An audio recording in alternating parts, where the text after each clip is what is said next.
Wow. Hey, trust my dearest uncle. He's here already. Wow.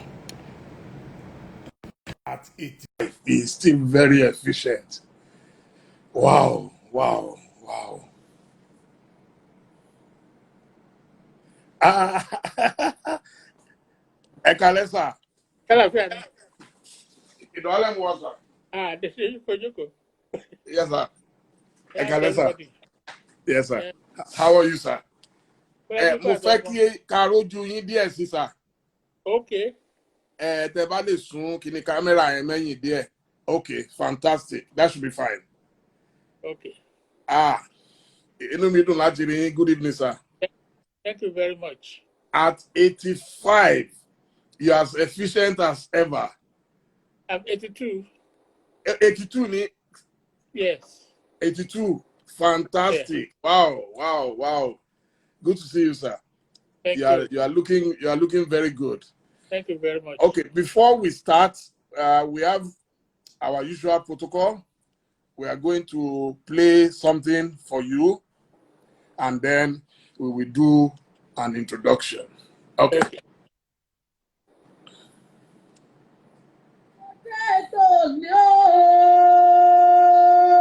Ikú ẹlẹ́rìí ìbà mi dọ́wọ́ bàbá mi.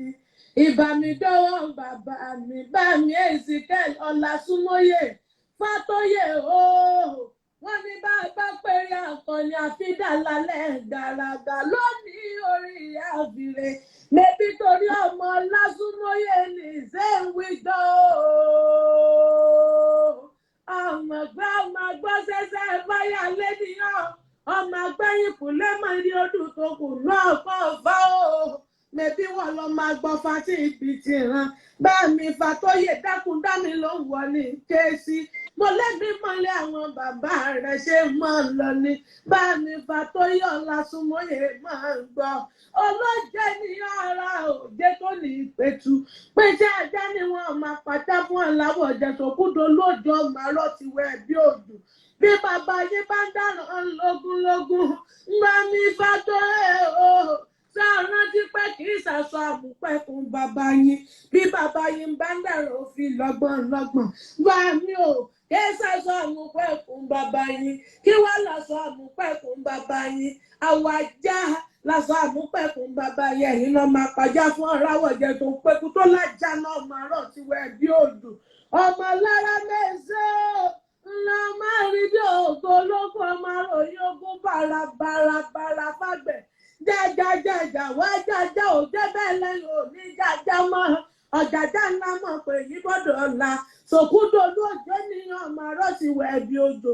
Ọmọ ò pé níbẹ̀rẹ̀ àwọn bàbá tẹ̀yìn ni o. Ọmọ pẹ̀gà ṣubú ìjẹpẹ́ nìkan nàmùnàmù.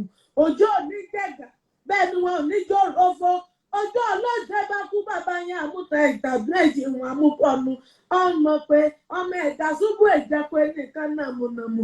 Gbà mí Fátóyè o, gbéra ńlẹ̀ òdìdé. Ọmọ ìsìnkan, etí bẹ́ẹ̀ lóde òjé lé. Ọjọ́ síkàn ìsìn òṣó. Bàbá olóòjẹ́ ní síkú ló ṣe tó lè so. Bàbá yín nítorí ẹ̀gà, nítorí òrófó, nítorí ìwọ̀sọ̀wọ̀sọ̀ olórí ẹ̀yẹ ni. Ọmọ ọlọ́jẹ́ sọ pé sísọ ọba lè sókè òṣó. Ìṣísọ tán, ìṣísọ mẹ́ta péré, ìṣíkọ̀ ìṣí òlà. Ọmọ ọlọ́jẹ́ ní síkí ló ṣe tó lè là. Ìṣí nítorí ẹ̀gà, nítorí òrófó, nítorí ìwọ̀sọ̀wọ̀sọ̀ olórí ẹ̀yẹ ni. Ọmọ ọlọ́jẹ́ tó sọ pé ìṣísọ ọba lè là kó là. Ìṣílà tán ìṣílà mẹ́ta péré, o mẹ́ta ọ̀tọ̀ọ̀tọ̀ bàbá yín bá nù sí ọkùn lọ́jọ́ ọjọ́ sí. Àkọ́kọ́ wọn bá dẹ, ẹ̀kejì wọn bá bàbà, ẹ̀kẹta wọn bòde. Gbà mí Ọlásùnmọ́yè o. Sọ rántí pé ìjẹ tó bá ń bẹ̀ lọ́jọ́ ọjọ́ sí o. Ọ̀nà fún bàbá wọn lódìmọ̀dé rẹ̀ sà. Délé pọ̀pọ̀ ni wọ́n mọ̀ bàdó ẹlẹ́kọ̀ ròdò bí olóògùn ọmọ ẹ̀yìn tó dórí ti ń yọ. Bàbá tó bá ń bẹ̀ iná fún bàbá wa lọ́gbọ̀n bẹ̀dún ọmọ ayé kíní bọ̀mọ̀ lẹ́nu ekulu ló wálé àjà àwọn wọlé gbá. Tí àjà àwọn wọlé kí n fi tẹ̀ ẹgbẹ́ ọ̀la. Tó rántí pé òjé tó bá ń bẹ̀. Omi bàbá yín olóje mú pamọ́ ńlẹ̀. Lẹ́yìn náà fi ń jọmọ òjé tó ní ìpètùpèjì ajá ni wọ́n máa pàjá fún aláwọ̀ jẹ. Ọmọ lára lè ṣe o, ńlá ọmọ abẹ́ ìjòyè o. Ọmọ rí ológun lẹ́ni ìjọ́mọ ṣàkìtì wọ́n ìlàsọ gbárò nínú ilé àwọn bàbá rẹ̀ ni bàmí EZEKIEL Ọlásùnmọ́yè o Fátóyè lóhùn wà ní gẹ̀ẹ́sì Ọlásùnmọ́yè mẹ́bí wọ́n ní ìgbé ń fa bàmí Fátóyè mẹ́bí wọ́n ní ìgbé ń fa ọmọ àgbọ̀ṣẹ́sẹ́ ìfáyàlẹ́ o gbàgbọ́gbẹ́sẹ́ ìfáyàlẹ́ o ọmọ àgbẹ̀yìn kù lè mọ̀ ìdúdọ́gbọ̀n máa ń pẹ́ àrọ̀ tiwẹ̀ o àrọ̀ tiwẹ̀ o àrọ̀ tiwẹ̀ o àrọ̀ tiwẹ̀ o pété àjà máa lò dé àrọ̀ tiwẹ̀ o àrọ̀ tiwẹ̀ o àrọ̀ tiwẹ̀ o bàbá mi máa lò dé àrọ̀ tiwẹ̀ o. Kábíyèsí sá, mo tún júbà lẹ́ẹ̀kan sí o. Thank you. Mo júbà lẹ́ẹ̀kan sí. Mo júbà lẹ́ẹ̀kan sí. A lot of people watching us are not likely to know why I am giving him so much respect tonight. But by the time we are through, you would help me give him a standing ovation. There is a saying in Yoruba that the day that we are supposed to speak, we must say plenty. So tonight there is plenty on this program. Where do I start from? Chief EZEKIEL Ọlásùnmọ́yè Fatoye is my uncle. And is not an uncle to me any longer. He is my father. He and my mom were born by the same father. And it is difficult to find an uncle like Chief Fatoye.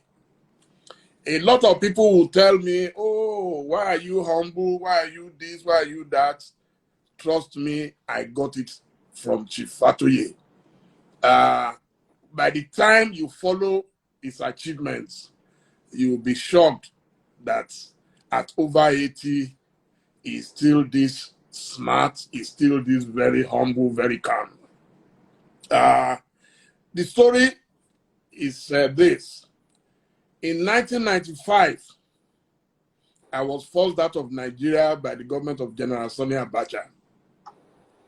Getting to London, I didn't know what to do.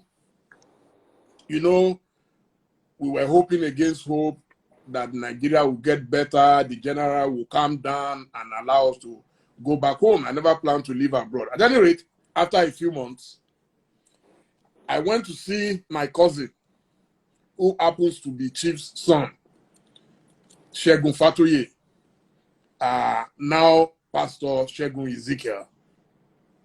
And we were having dinner in his house. Then he called me aside. He's much younger to me, you won't believe it, but wisdom can come from anybody. That's what I want to let you know. He called me aside. He said, Egmon, you have been in London for a couple of months and you are not doing any job. How do you hope to survive? I said, well, I don't know. I'm hoping that we'll be able to. He said, also, what if Abacha does not allow you to go back home? He said, please, you are a damn good journalist back home in Nigeria, so why don't you start something here? So I told him a proverb I learned in Yoruba. Money says, if it is not at home, let no man makes any plan in his absence. He said, well, so why don't we even check what we need before we start panicking? At any rate, Segun mentioned it to his dad that I was planning something. All of us in the family, we know that if there is one man who did not believe in corruption, people tried so many times to corrupt him, and they say, in fact, we used to think, what kind of family is this? What kind of stupidity is this that you see money and you will say no? Anyway, Chief said, when we are ready, we should tell him that he is prepared to scrape his savings and give to us. He will not believe it. That's exactly what we did. The first 10,000 pounds, he had to scrape everything and he sent it over to London. Please help me wherever you are. Thank Chief EZEKIEL OLASUNMOYE FATOYE. I'm sure my mom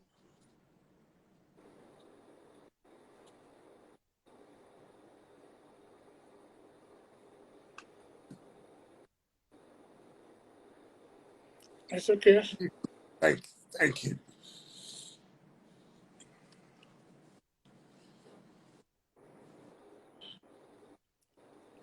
I tried, but it didn't work. I tried.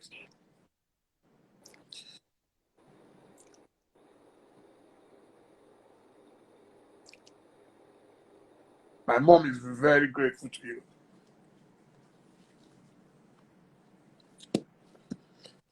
Okay. So, Chief, we'll go to the interview.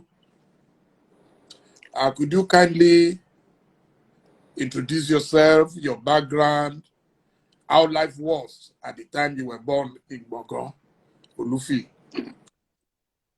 Well, I was born in the year 1938. My father was a chief in town, was second or third to the Oba of Bogo, but a farmer. I believe he's a polygamous father. He had 7 wives, but he had the last one, the 8th one, 2 years before he died in 1956. So he had many children. Some of the children are much older than I am. In fact, they are more older than their children are older than me. So that is how old my father was. But my mother was the 7th wife.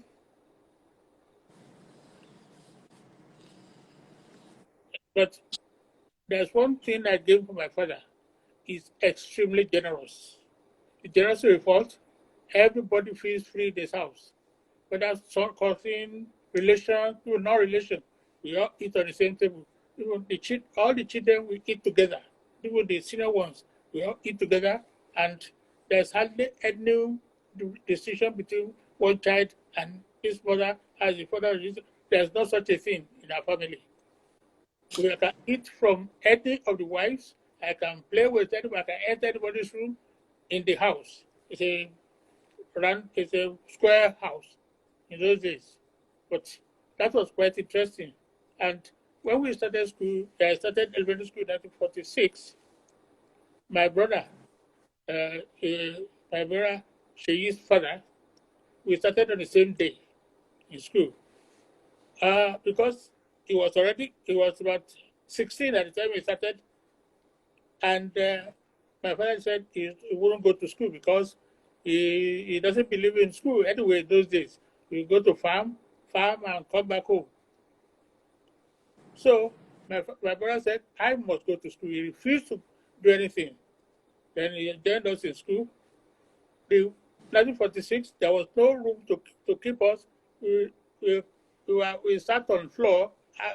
Abidi Orieni, they used to call it in those days. That is school without chair, without table, without anything. We all sit on mat. After about a month, we were asked to go because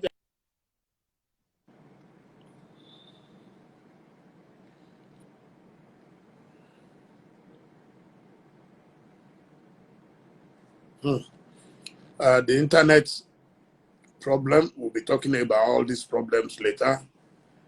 Someone is saying he lived in daddy's house for 3 years free of charge. That's it. The internet.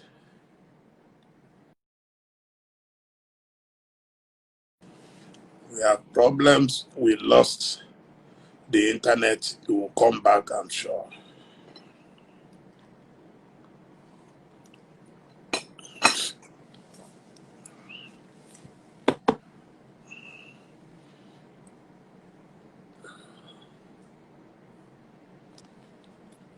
We're waiting for Chief to rejoin us.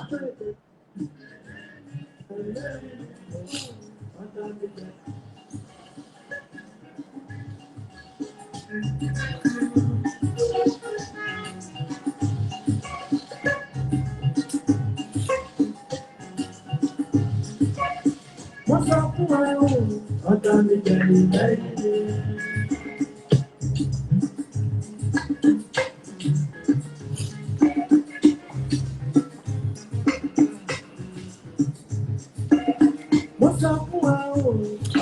BC Olatilo, thank you so much, sir. Thank you, sir. Thank you. Okay.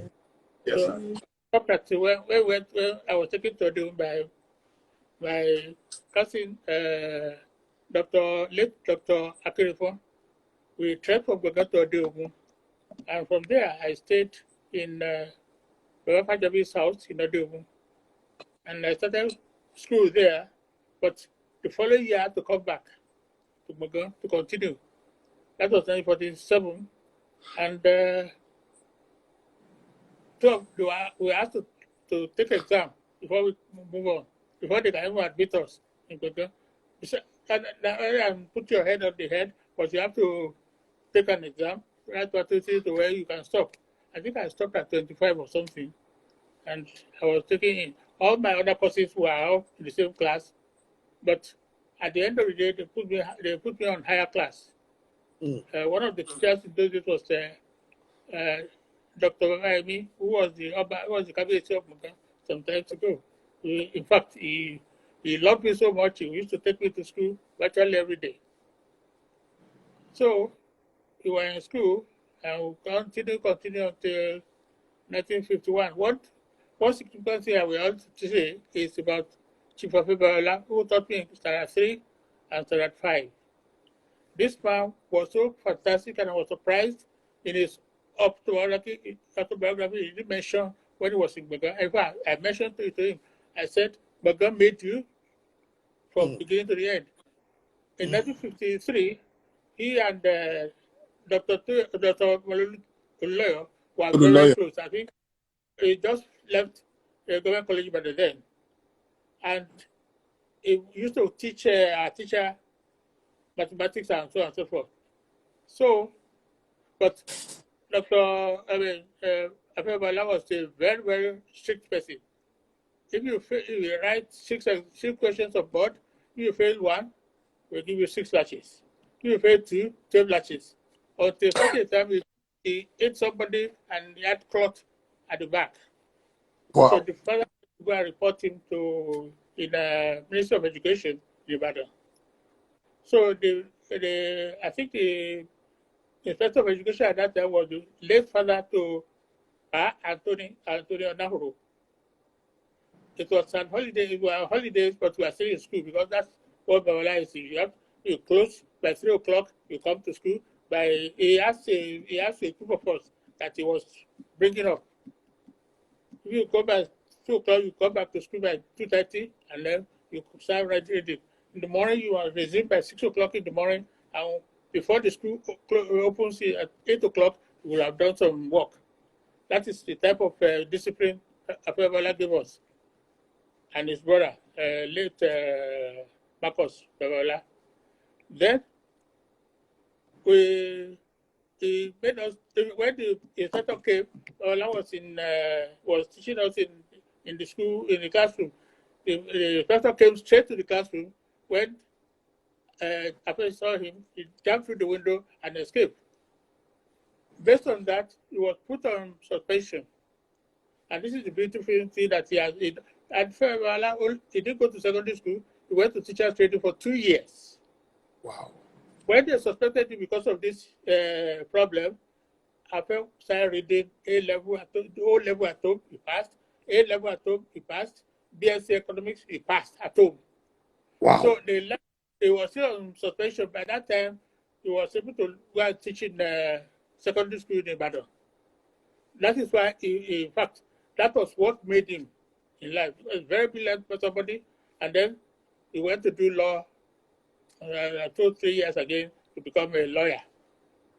That aspect of his life, he did not put in his biography.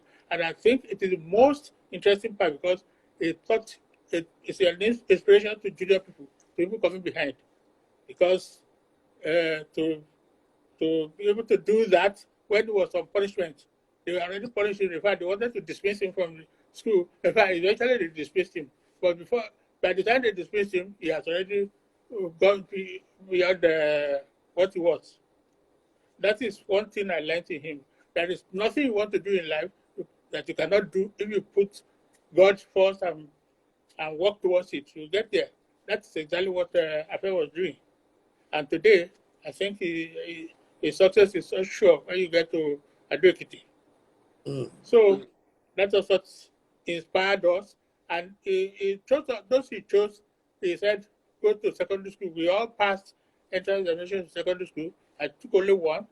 I took Hosi College Warri with Shegun Adenuga. I'm sure Shegun Adenuga, his son was an artist. He sings. He was my mate. And then Denuga. That's right. His father was. We went to Warri together. Wow. And then, so we went, and then we were going on and go on. Those who were my classmates then at Warri, as the brother was a year ahead, one just died recently, General Obada, who was my classmate, and many others like that. Cool. So that is in secondary school, and then we left in 58. I went to 54 and left in 58. Now, something happened when I was in secondary school. Because I couldn't go to school. When my father died in 1956, I had difficulty in going to school. Usually, my father pays 1 year fees on January, and so you can go to school. In 1956 June, when he died, he has already paid school fees to the end of the year, and I was in class 3, going to class 4. When I got to class 4, he was already gone. So when I couldn't get my school fees, my brothers couldn't pay my school fees. They said I should leave school, I should go and work. Like I said, no, I'm not going to be a dropout in school. Eventually, what my brother at Ibadan then was in teacher training college. That's father to FATOYE. He was in the teacher training college. We couldn't get our school fees also. So they told us we should go to the farm, go and pluck cocoa, and then dry it and sell. So we went to the farm. Two of us went pluck cocoa, put in the where they ferment it, waiting for it to ferment it to put on. When we got there the following morning, the cocoa was stolen. We couldn't get a seed of cocoa. Somebody has come to remove everything. So it was so shocking. Who put us into this problem? I was away in school for 6 months. And when I wanted to go back to school, it was the time for examination, promotion examination to secondary 5, final year. So eventually, my brother paid my fee. And then I took when we are taking, we usually take test before the exam, before we go to the examination. One thing I will have to recognize is that there are some of my friends that are very, very, that made me pass promotion exam. When you are leaving school, when you don't receive any lecture in 6 months. I have a friend in Government College Badan, Captain Adeyemo. Now, I was reading all his notes, all the notes from Government College Badan. I was reading at the same time, knowing that I'm going back to school to go and take examination with the rest of people. When I took the exam, I passed without any problem. It looked as if I was in school all throughout. So I had a lecturer, a teacher who was teaching us physics. We took an exam. He gave me 5%. I said, me 5%. I told myself that if I want to choose anything in my life, I will choose physics as part of my major. I said, can I get 5%? But okay, when we finished, I said one day maybe I will meet the man and I will tell him that he was wicked to me. Unfortunately, I didn't meet him. So we took the exam and I passed. We went to secondary school. We finished and school start. I came back home. Usually, they give us in school those days. They ask us to choose anywhere we want to work.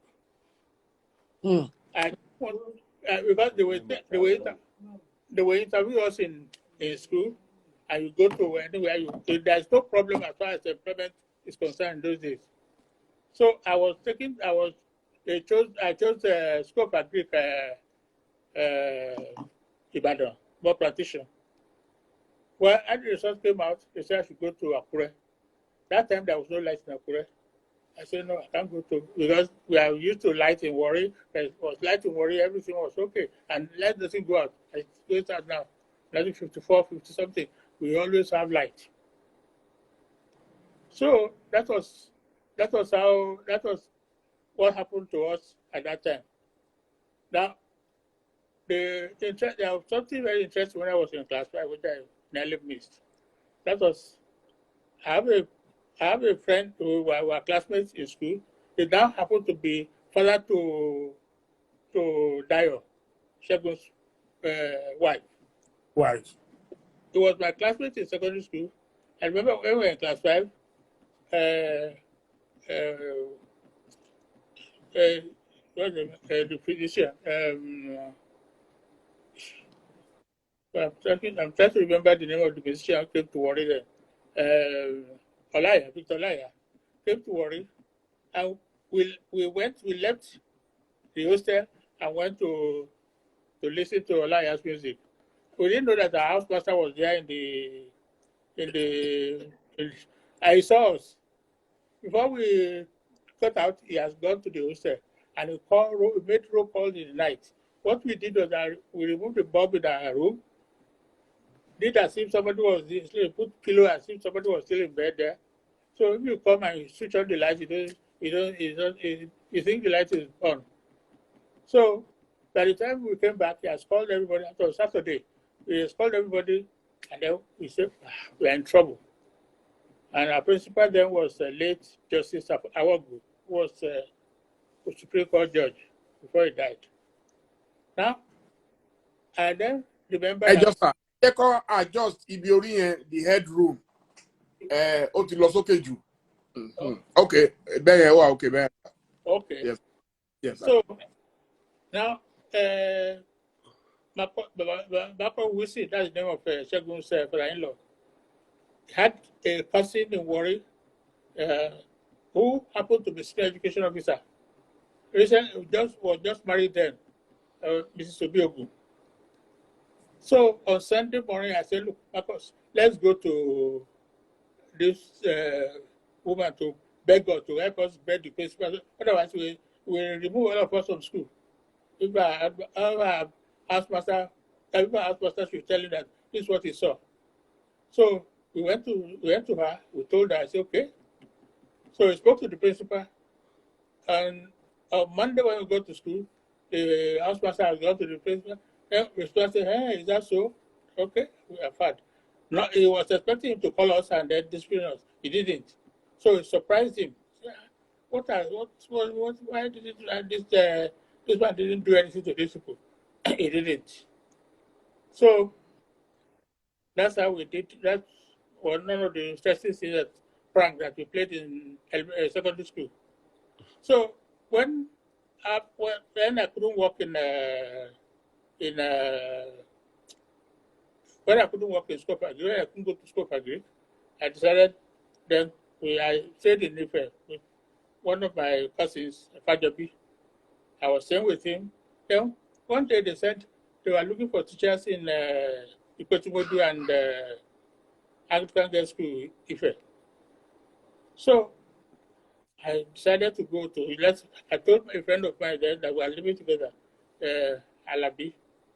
Yemi Alabi he is a soldier. I was Colonel Ajabi before he died, before he left army. Then we went for the interview we were taking. I went for the Anglican interview I was taking. And I said, look, these girls, I don't want to go to girls, I want to go and teach in girls' school.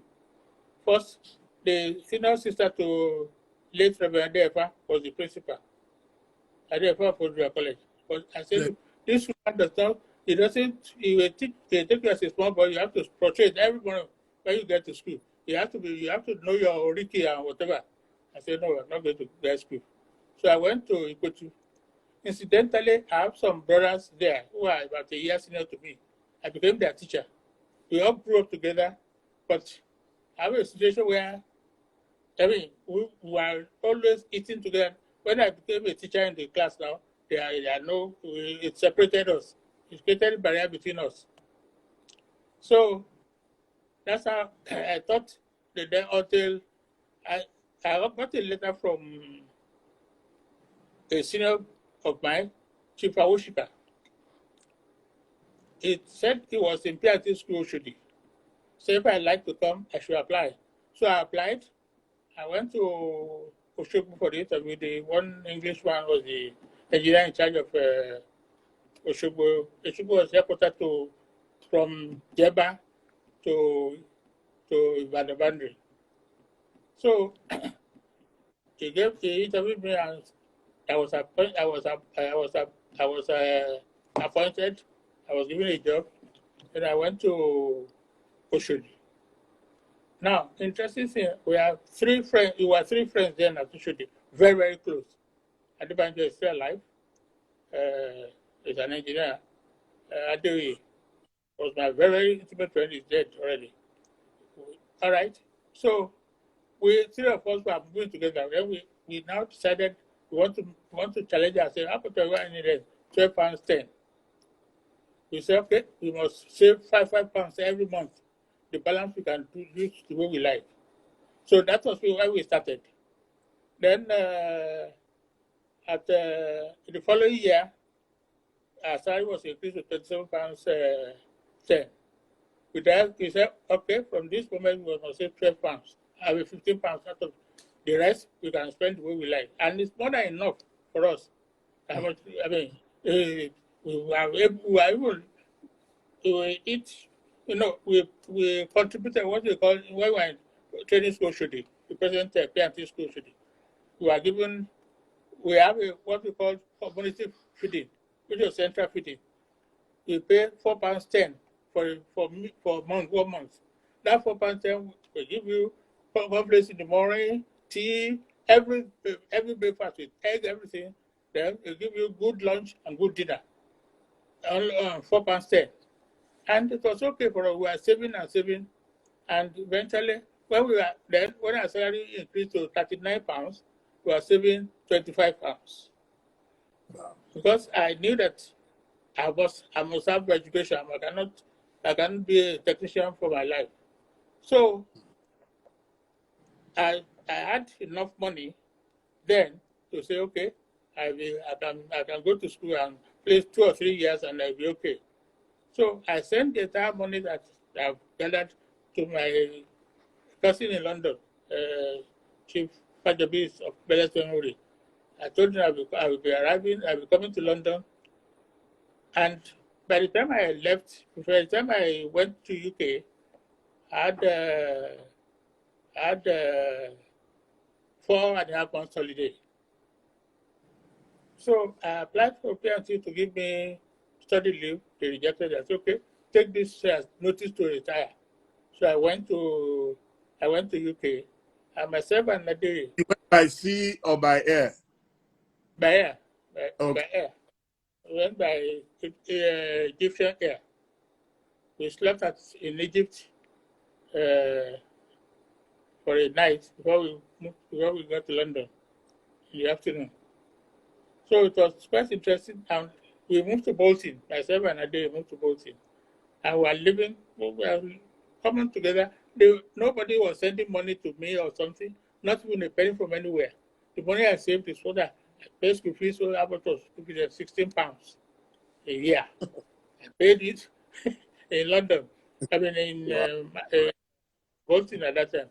And then gradually, I got, we finished in 1956. Then, 1966, we finished. And I started working with ITT in UK. ITT? Same place where 96. Chief Abdullah was working. Okay. Yes. So on that is UK. We are in the technical side. We are building telephone exchange for British telecoms. Then after when we finish, we say, well, we finish. We have to go home. I don't want to work in this country forever. So I applied to Cable and Wireless. Cable and Wireless was in charge of external communication of Nigeria then. I applied to what do you call it, railways, and I applied to P&T. I got appointment with 3 of them, but I decided to go to NET. Myself and I we went to NET. When we appointed in NET, then NET has a program for us. We had to go to training for about 2 years before you can come to the field and work. We went to we attached to Cable and Wireless, their training school at Port Kuno, which is down west of London, at the state end of British Isles. So when we spent 9 months there, after there, we came back. For the 3 months, we stayed with the post office, British Post Office, now British Telecoms. We were there for about 3 months. From there, we went to, when we finished that one instance I was mentioned, I married in 1967. That was 7th of September, 1967, I still remember. Then we went to Belgium first. After the training in Belgium, we came back to UK. We went to Paris. We finished there. We went back to Belgium again. After all this training now, we came back to Nigeria. And by NET was a small company. It wasn't a very big flamboyant company. It was a very small company in Marina, where the highest building is today. It was a very small, tiny place there, and they have no other place in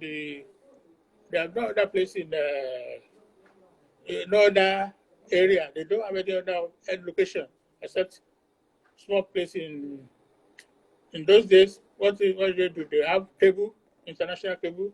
They send telex, and in fact, the external communication in Nigeria was there, but they were very small but very efficient. There's no doubt about that. Then, P&T was a gigantic organization, but also big, with and they were joined together with P&T, with postal people. So it was a big organization. But what we discovered is that in big organization, when an organization is so big, it's difficult to manage. It's a problem to manage. So when one thing happened before Murtala came in 1976, February. Murtala Mohammed. Yes.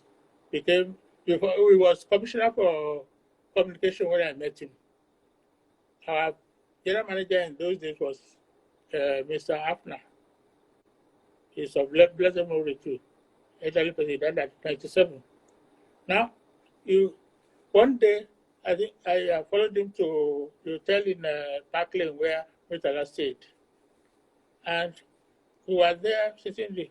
They went to the bedroom with the director of telecoms of P&T was there, and Mr. Lasode. Then Murtala said something. He said he wants to buy an equipment that will provide transmission link across the country without repeater station using balloon, aerostar balloon. So, Mr. Atesa, I don't think you don't just order one. Let's test it before we know whether it is good or not. Murtala said, look, this is my budget. Are you going to tell me, are you teaching me how to do my job? So the old man just stopped. So we left. say, look at this now. They ordered 10 balloons at once to cover the whole 10 country. without 10. even testing. It cost about $200 million at that time. When the other, not a single one flew. Wow. I remember in 19, because the Western telecoms in America was responsible. The man came, they decided to come and do lectures all over Nigeria to show how good the system is. He came to Ife. He lectured in Ife. He went to Abdul Bello in Zaria. He went there. He went to Enugu. He said, convincing students and lecturers that what he's telling for us is okay. And nothing was okay. It was just a waste of. I remember we were in Ethiopia one time, and they called the director of telecom that was with us. They said, I understand that Belum is working in Tehran. That they should fly from there to Tehran to go and investigate whether the thing is working. When they got to Tehran, they told them that they are taking the company to court, that the thing is a rip-off. It's not working. Even where it was, where they had they mentioned it was working in the Bahamas, they said they did the experiment there. So it never worked anywhere up to today. That system never worked. And we all the ones we bought, we kept some in Ife side, we kept some in the east, and those things, including our generators, they were all stolen. Nobody did anything with it. In fact, the generator was stolen by some people. They just carried load there, carried the generator away. 250 kVA. Over $200 million down the drain. Down the drain in those days. So that was one thing. Eventually, I'm just taking it from that stage to where that was the interesting part of the.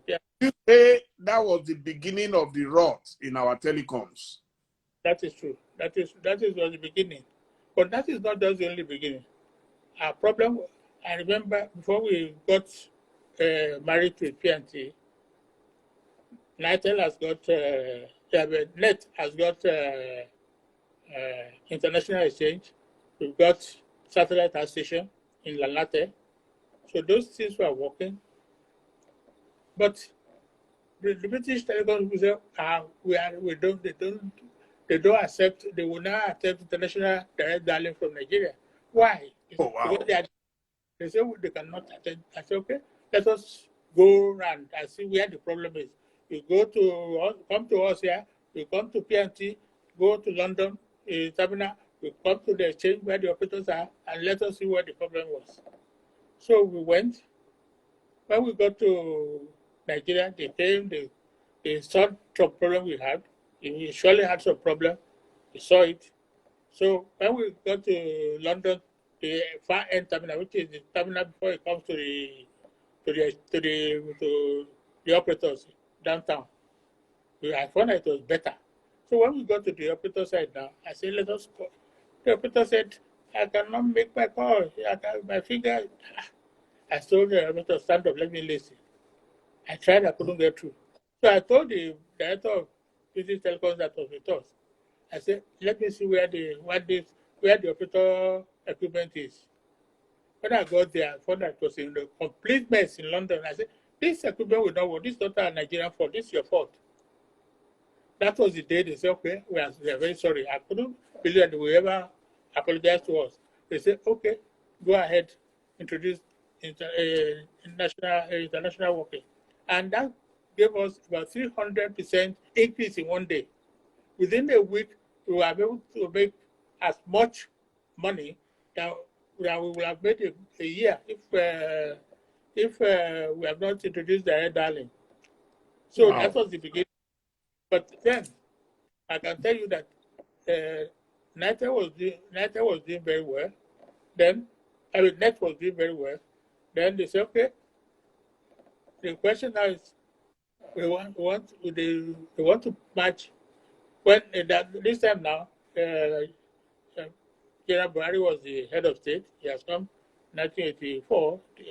Then he said, we want to match P&T with net. There's no need to have one company running national, other company running local. Let us cut P&T P off, and then T and external family. So I was part of the team that was going to study the difficulty that we are going to face if we marry the two together. The first difficulty was in staff. P&T had 1,000 staff. Net has about less than 1,000 staff at that time. From in Bakadudna, in Lagos, Enugu, and everywhere. We don't have more than 10,000. I mean, more than 1,000. So we are going to reduce this 1 plus 32,000 people into 11,000. So we have to sack not less than 20,000 people. 20,000 people from one. Yes, that was a big problem. Okay. The minister then was Colonel Abdullahi. So we made recommendation to government. This is finding that they say, okay, we have to discharge these people. Eventually, they agree with us, and before United was formed in 1985. That was how United came to be. But then I was appointed GM Southwest. Then somebody in Lagos. United was divided into 5 parts: Lagos, Southwest, Southeast, Northwest, Northeast, and North. But they're just like the present, just a little bit similar to present geopolitical structure we have. So that's how we go on and on and on. And luckily, there's another interesting thing that happened. Well, the issue of ITT and NITE.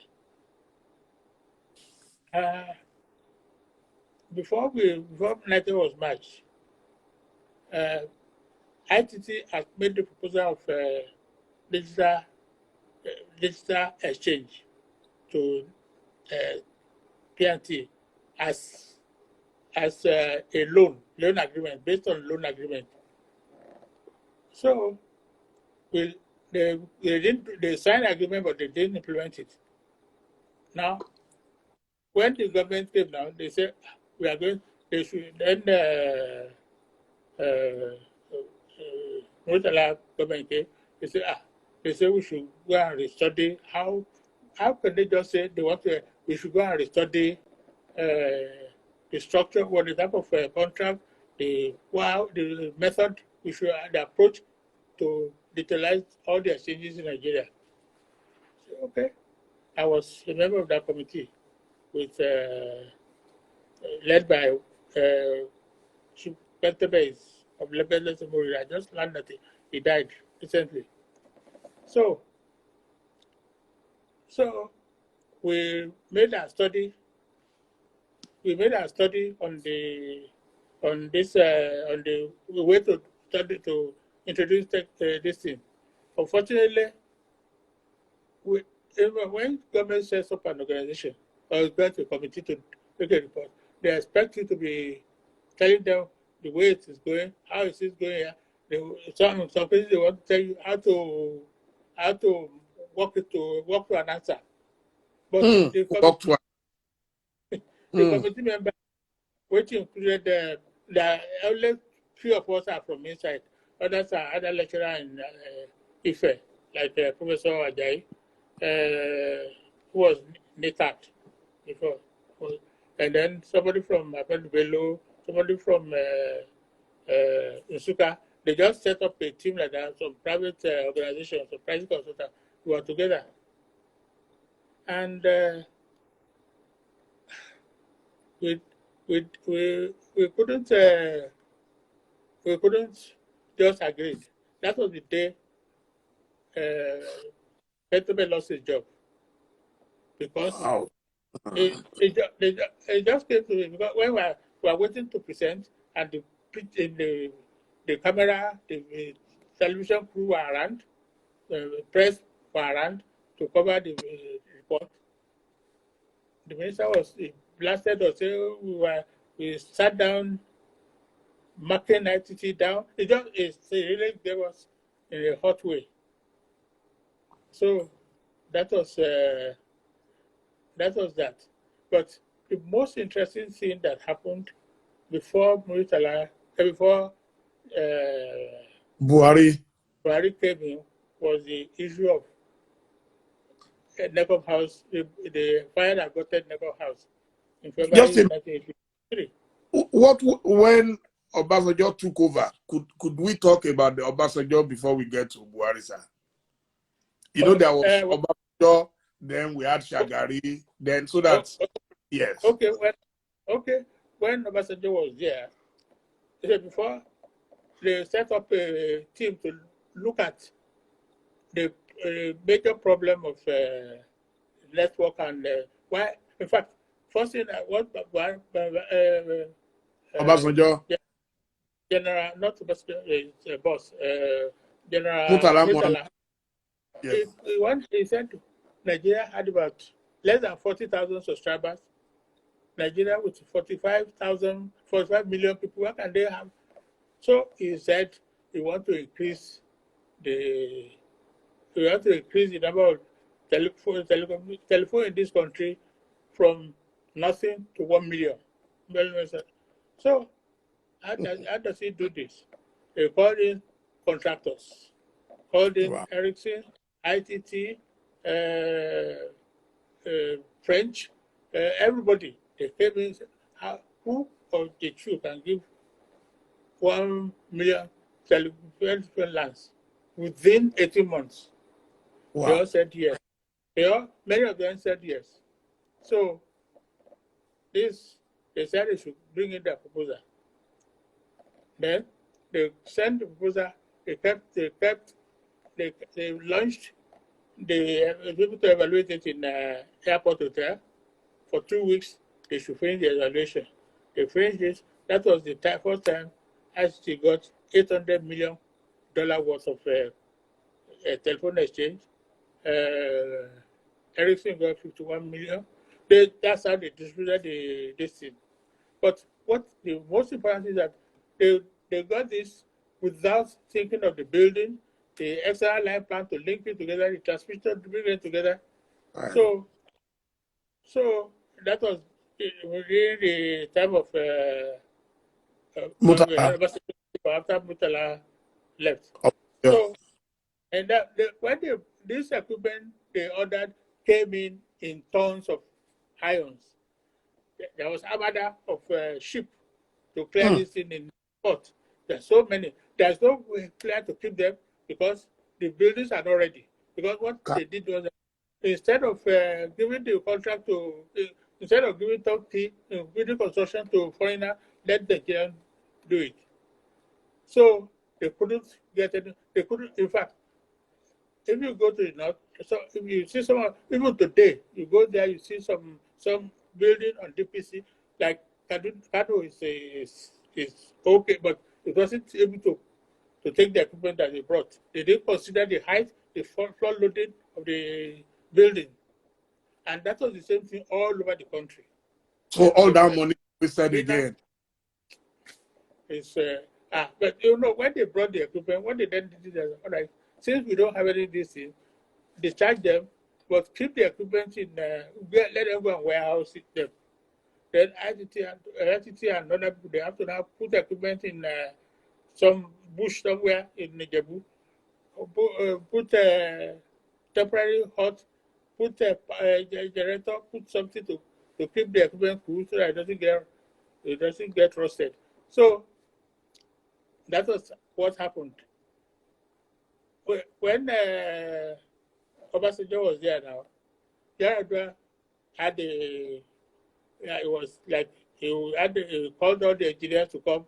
He wanted them to let us see what the problem is. He got the drawing of Nigeria. He said they should put where the telos and phone exchanges are. He put them. How are you going to link the two exchanges? Everybody was looking. How do you want to link it to the server? Now that was a new job for contractors. They have to, besides the fact that they where houses those equipment, that contract that is 800 million becomes billions because of the adjustment. Then the transmission now they now begin to award. In those days, you now see people digging the road to lay cable, and that was what happened. So eventually, the network was not good. But the time we came together. In fact, before we came together, after we came together, there was a situation that occurred. We tried to manage the limitation that we have. Imagine between Ikoyi and Ikeja, there are only 10 lines. It means that there are only 10 people that can convert between Ikoyi exchange and Ikeja exchange. Wow. If those 10 lines are working, and in most cases, only 2 or 3 will be working. So there will be no way you can get a call to Ikeja. And that is the same thing with all the exchanges. And the type of equipment they bought, if you, I don't know whether you tried in those days, you carry a telephone like this, you'll be waiting 5 minutes for that to move up. For that one. And that was the problem of the equipment. The type of equipment they ordered for Lagos was not ideal at that time. So that was a big mistake. But they got it. Then we after we asked the ITT and others were maintaining those equipment up to 1987. I came back to Lagos in 1986, towards the end of 1986, to become general manager of Lagos. So we had a letter from government, from federal government. Then that was the head of state then. They said we should hand over exchanges to ITT Nigeria, that they should be maintaining the exchange. Then that they are going to maintain the exchange with 500 million naira a year. So I said, what is the point? Sack us. It's better they sack us instead of telling us to go and handle. What are we going to be doing? People working the exchange. I said, no problem. So they now set 2 committees. They set us the committee. David Mark was the minister then. They set up committee from both sides, ITT here, United here. Then the person who represented United was late. Represented the ITT was late. So Okuri, the man I respect so much. He was in PNT before he joined ITT. He's very, very cool person, very nice gentleman. Now, we couldn't agree. We went round and round. I said, look, you people have been maintaining this thing all these years. What? They couldn't agree. We called the meeting. We couldn't agree. Chubabela was at that meeting. We couldn't agree at the meeting. I said, okay. The only thing, let me write my own report. So I decided, I called my staff. I said, we are not going to go out because the next meeting was Tuesday, and that was Friday. I said, we must get a report ready for government for next week. So we wrote, we didn't go home every day. We didn't go home. Then we wrote a report. When we got to the meeting for the DC now, Abiola wasn't happy at all. He said, but people should have come into this meeting. I said, okay, he didn't tell us to do this work. You know, at the stage, he became, I mean, he was so angry with me. I said, look, he said, I don't want you to lose your job. You know the way he speaks. I don't want you to lose your job. I've settled with my that time we had some quarrel with some governors. Called them maybe something. He called and that time when they arrested him and And Elijah. yeah, Symbias, Yes. yes. So he said they have settled their quarrel. I said, well, that's not my problem. I said, sir, if I lose my job, I won't work in ICT.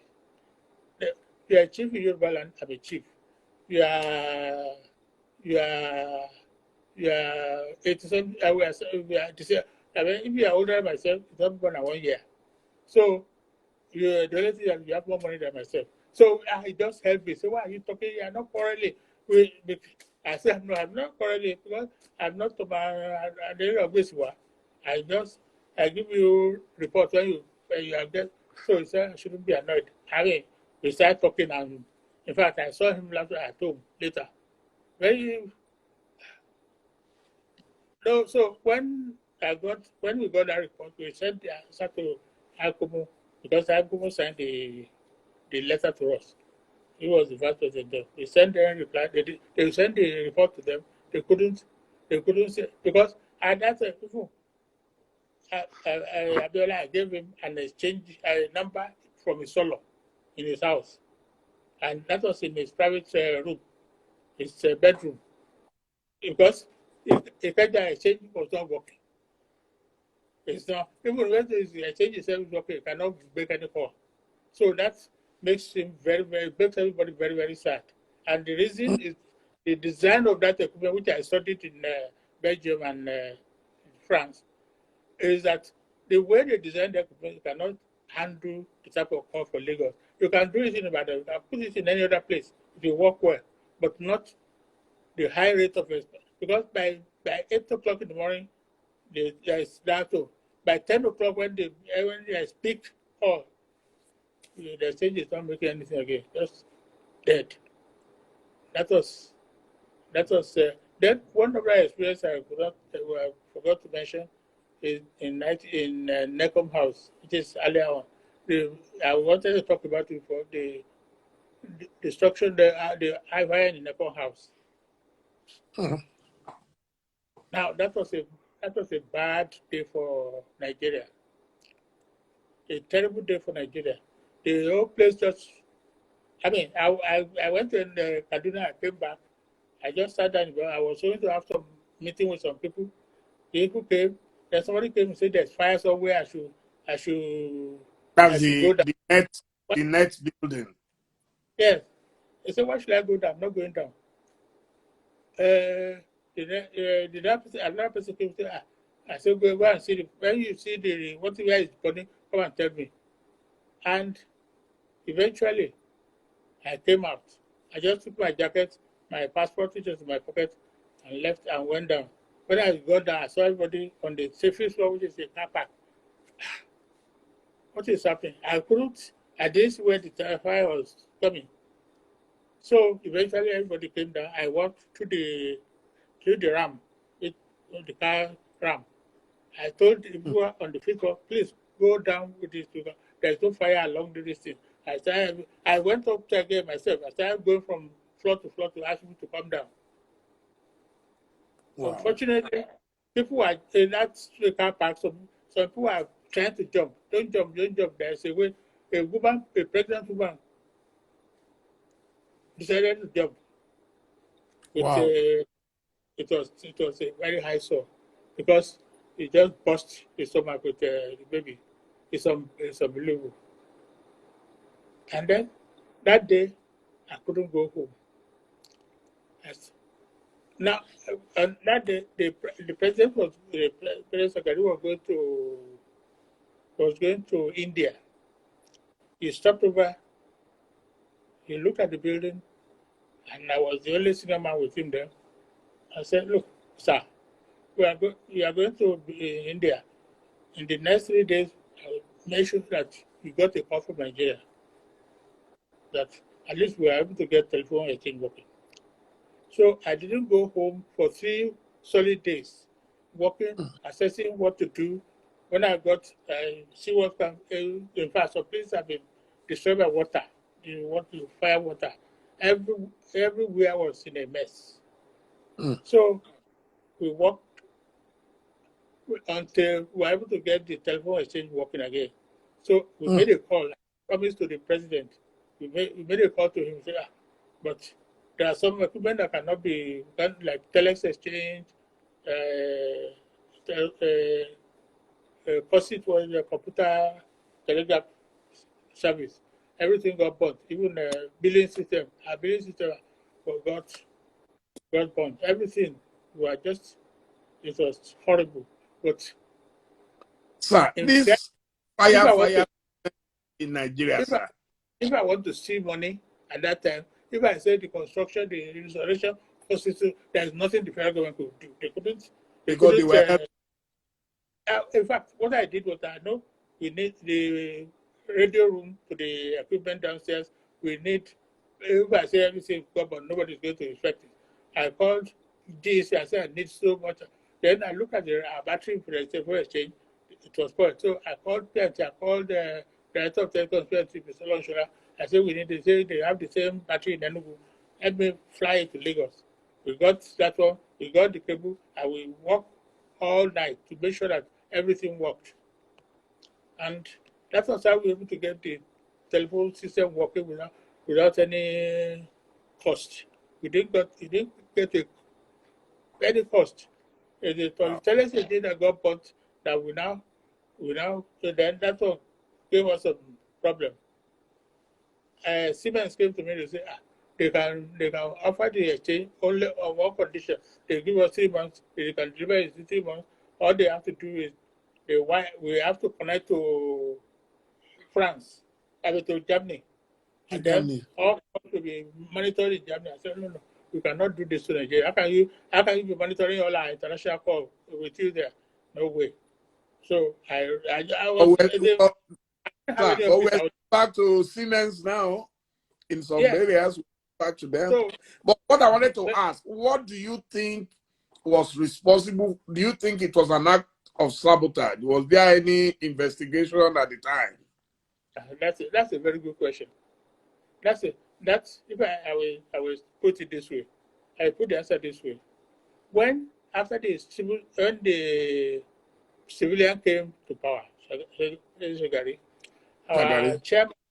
our chairman was Dr. Taye. Ibrahim Taye. Then our minister was Adogwe, still alive. So when they came, Taye found that in management of NITE, it was only Yoruba there. There was no outside, no Igbo. I think there was one Igbo in the billing section. Every other person is Yoruba. And he said, I don't want to sack them. What shall we do? But something happened that time. The operators were cheating. They can manipulate switchboard, and then every operator has its own contact outside. They manipulate and give them free call. So we are now putting millions of 25 million missing in NITE.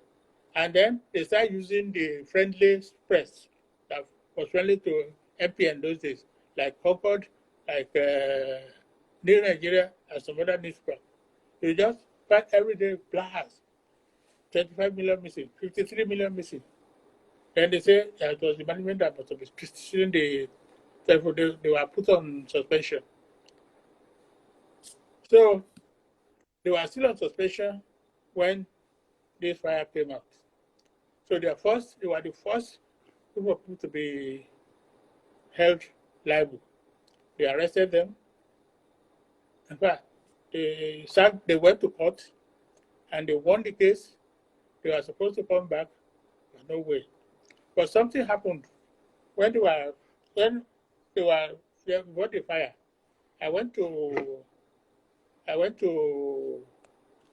Nairobi with the minister for plenipotentiary meeting of ITU. So the minister the minister called me. That's how to be. Say, what is the problem of these people in United?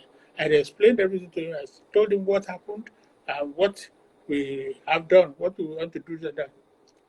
Then he said, thank you. I think because the chairman has no authority to sack those people, he has to get approval from government. And before he can get to the president, he has to go to the minister. The minister has to agree with him. The minister refused to agree with him. So when we came back from Nairobi, the chairman, Dr. Dele, called me and said, you are the minister in Nairobi. What did he ask you? I knew that he was going to talk to about that fire, about that the management of Niger. I said, sir, he told me that he wanted to launch a satellite in Nigeria. He said that we launch now. He told me he want to launch it. I said, sir, don't do so because you end up like a balloon and you're going to have the blame. And he agreed with me. He said, he has already discussed with Harris in Canada to launch. He said, I better stop it. So he didn't do it. So I knew that time was trying to get thing out of me. I just started to twist and make it so long, and there are so many people waiting for him outside. Let's go. We discuss again. We don't have time to discuss with me again. So the next thing we had was fire.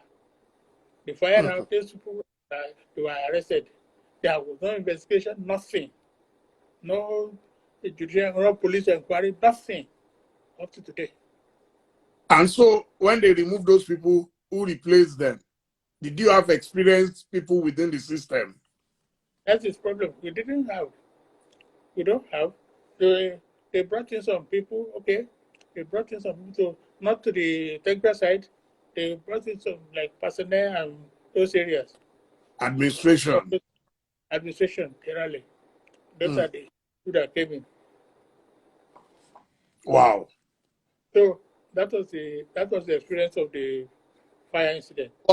Can you tell us about the internal politics? Because it seems the problem of Nigeria, whether it's NEPA, it's NITEL, any of the agencies, there is always internal politics.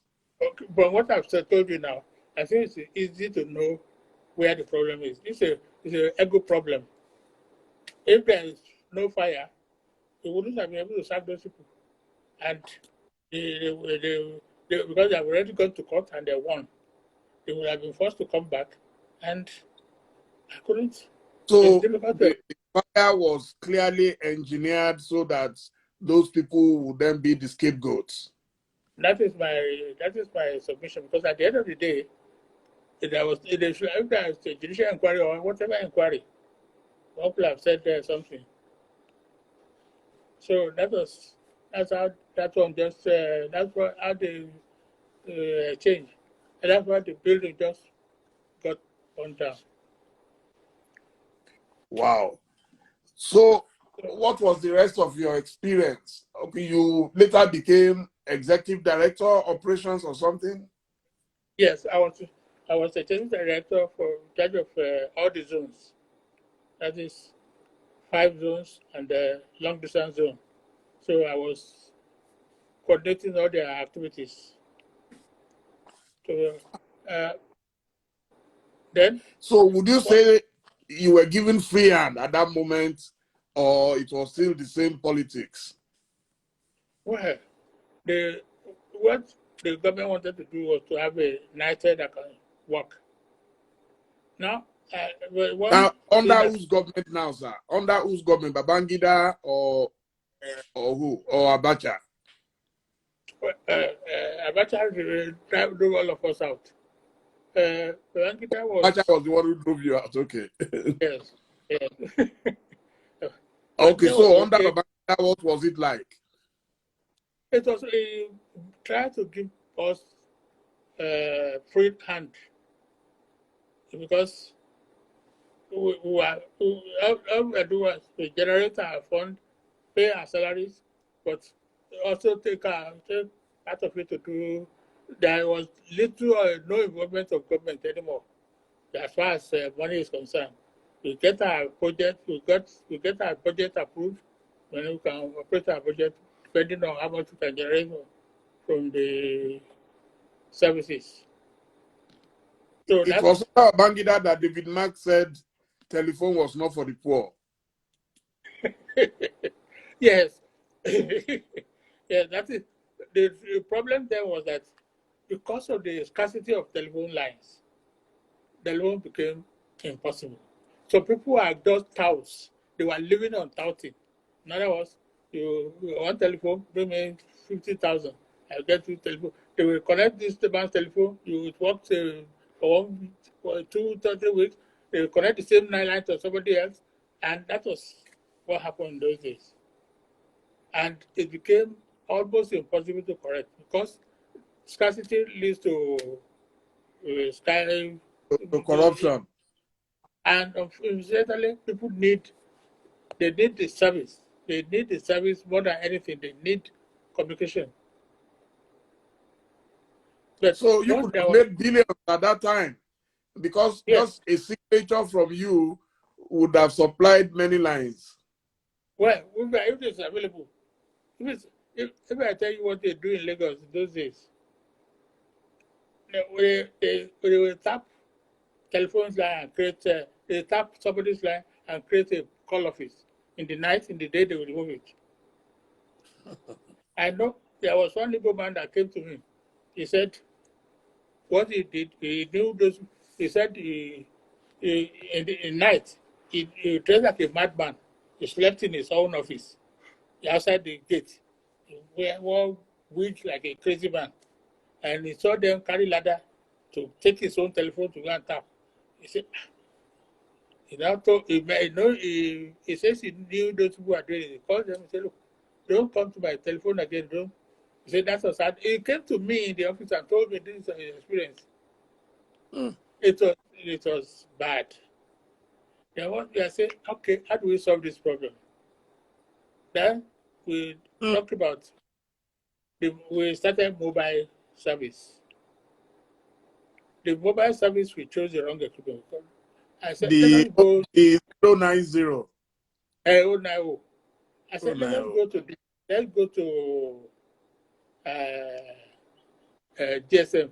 He said, no, that's what this e-tax system has been working. There's no problem. I said, Then they decided, okay, one of the things we talked about, the management, they thought about it. If we can get a partnership with private organization that can provide GSM as they are doing now, and then it's our company, we own about 60% or 40% of it. The 40 or 50, 60% will come to us as for additional expansion of our network. And that was okay when you look at it, but unfortunately we chose the wrong person again. He decided to use 090 again, analog network. And that was where... Who did you choose at that time? It was somebody, Ghanaian, Agri. Oh, Richmond. Yes, Yes. I knew that. Yeah, Richmond. Wow. He took Nigeria to court, and I think he won a lot of money. I don't know. Richmond is everywhere. It's in oil. Okay, no, it was in Ghana. He took Iba to go to court in Ghana, but he was also in court in Nigeria. But I don't know how that case ended. But he also had another case in Ghana. Yes, he made millions of dollars from Ariba. You know, when Ariba sold to MTN, he said it was his original license, and that was how. Wow. Richmond Agri, yeah. So that was how that went. But our own privatization in Nigeria, who was in charge at the time? Privatization was privatization was started by Dr. Zayed, late Zayed. He was responsible for privatization, and then he considered Nigeria as a commercial company. And we were doing very well. He gave us a credit for what we were doing then. After in his own investigation, and he reported to government to say that this company it should be encouraged. But then the issue is that it was the issue of privatization was already far spent. I remember my friend Ige, Wale Ige, Engineer Wale Ige was a minister under. He was a minister under Babangida, and he called me and some us. I was the only person free there. He said he want to deregulate NITED services. So we should prepare a paper. We should study and prepare a paper for government. He wanted to do it. He didn't want the ministry to do it. They use the long tenure of the ministry. So he called us with my friend Aribanjo and two other people. We sat down and prepared a paper for him. We studied that of British Ofsted and Ofcom and America, and then India try, and so many other companies in the world to see other countries to see how they regulate their services and privatize the service. We made recommendation and the government approved it. That was how SEC came about. That's how they introduced NCC. Someone just, yes, sir. Someone just wrote on the screen, Nasir El-Rufai's entry into government. A lot of us don't remember what was Nasir's role in telecoms. Okay. Now, where do I put Nasir? You know, his brother, his senior brother, Bashir. Bashir, yes. He was my assistant. He was my Lagos Island Territory in China when I was GM. He was with me. So he used to come and stay with me. He normally, in fact, that's the parent that really brought him up. So during the period, we just had, either we are talking about the commission is there with the brother. So I think I think we had what do you call it? I wanted to provide some services in Lagos. I just want to see how Nasri is coming now. It was the director of one ATP, which is where is a company affiliated to Holland, what do you call it? Philip Telecom's part of Philip in Holland. And they tie with Canadian Northern Electric. That's Philip, they're owned by Canadian Electric. So he was representing them at that time. This is how it more or less came into communication.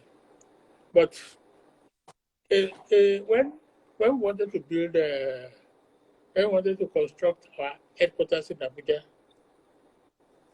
Nasir was they had a consultative, it was the, what do you call it now? Structural, I mean, not structural, it was quantity surveyor. And then with other companies, form a consultative, they were doing that assignment. I think where the problem was that they were working until the project was on. In fact, when we have left office, it was Abacha that was there now. I think there was he wrote because he made some evaluation of the work done, and the then MD of NITED was not happy with him. So they started exchanging letters. Nasir wrote him a nice letter that I've seen ministers go, I've seen presidents go, I've seen you have MDs go. So sent to that one, I think it took the letter to Abacha. They said they should remove him from the list. When they removed Nasiru, Nasiru petitioned the institution. That job cannot be given to another person. It becomes a problem. So there's nobody to handle the call. That building is where it is today. Since then, it's just to one level. They have done nothing there since that In time. the building till today. Today, nothing. It's just there in Abuja. So I think when Nasir became BP DG, because of the interaction between him and the man who was MD of NITA, Professor Bajuga, that was when it looked as though Nasir took a spat of fresh from him. That is now Obasanjo's time. So they have to remove the man, and NITA became moribund. First, they tried to sell it to one organization. That one couldn't work. They tried to put it on another organization. They changed. In fact, a lot of people lost money. I remember. Yes, I was just going to ask you because I know that a very good godfather of mine who died recently, Chief Bode Akindele, was interested in night time. Yes. Do you have any idea about what went wrong? That was, I think Bode Akindele was involved with about Ashikuru and some other people to buy NITA. They wanted to pay they bid for $1.something billion, and they were supposed to pay 10%, which was 131 million. They did. I think the problem was that I think Longe was the MD of First Bank then. Then they have to call Longe because everything was always late. Raise 113 million dollars to pay this school. They paid.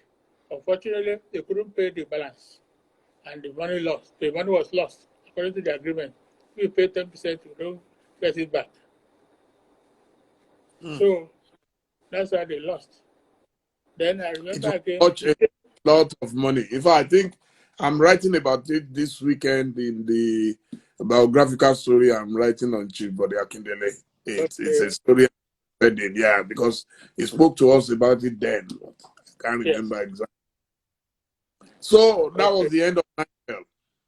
That was the then I think I didn't know, also lost $20 million. Dollars. Yes. Well, that was not in. That was not purchase of NITEL. That was the bidding for GSM license. Okay, for the Glo, before the Glo finally came, yes.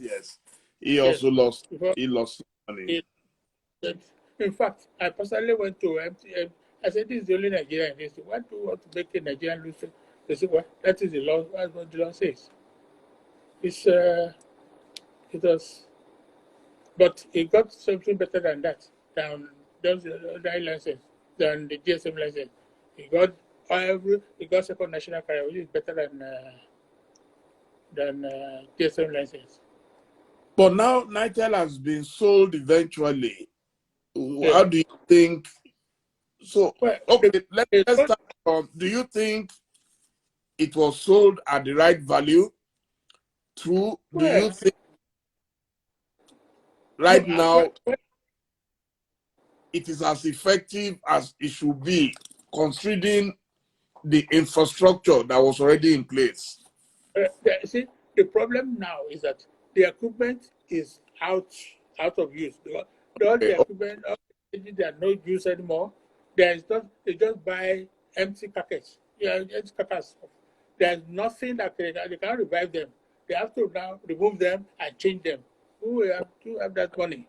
You can see that the people who bought it cannot even they don't have money to even do GSM. They have license for GSM. They're doing only this, they're doing only 4G internet. That's what they're doing now. They had license to do every aspect of communication. They're not doing it. Wow. Someone just wrote about pentascope. I remember I used to hear pentascope in those days. What was it? All That's kinds what of things. that's what I was saying. That where this is where Nasiru got it from the listing. Pentascope took over. They advised that the government should accept Pentascope to bring NITEL up to commercial entity. That was the idea, that Pentascope, they should come in out to help NITEL get it to a level. But these people have no even office. They are using garage as office in they just registered the company when they got the job. The story of Nigeria is so sad that one can only laugh. They were using a garage, and yet they were in control of. They Wow. took over. In fact, all the money that, because before we decided, we know that we are going to go. We have already saved them some money to run the running thing for the pensioners. These people came in and squandered the money. They were going home every week, every month. They have to go home, bring dogs. We are just having a good time here. There was no change. In fact, nothing was worse for it. Wow. So it's in fact. So the one they bought now. Well, what? But you had loads of assets. Minus the building. Only the building are assets that are tangible. The other So all the equipment gone. I wish you go to Lanlata to see we have beautiful accommodation network. We have communication. This satellite communication. Everything is now overgrown by bush. Okay. And that is the same thing everywhere. If I drive past some of my exchanges in Lagos now, I feel sorry.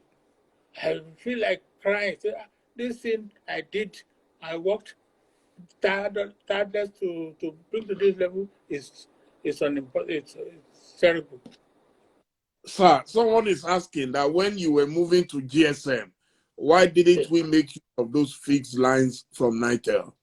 That would have made data cheap and we would have internet TV. What happened to fixed lines, sir?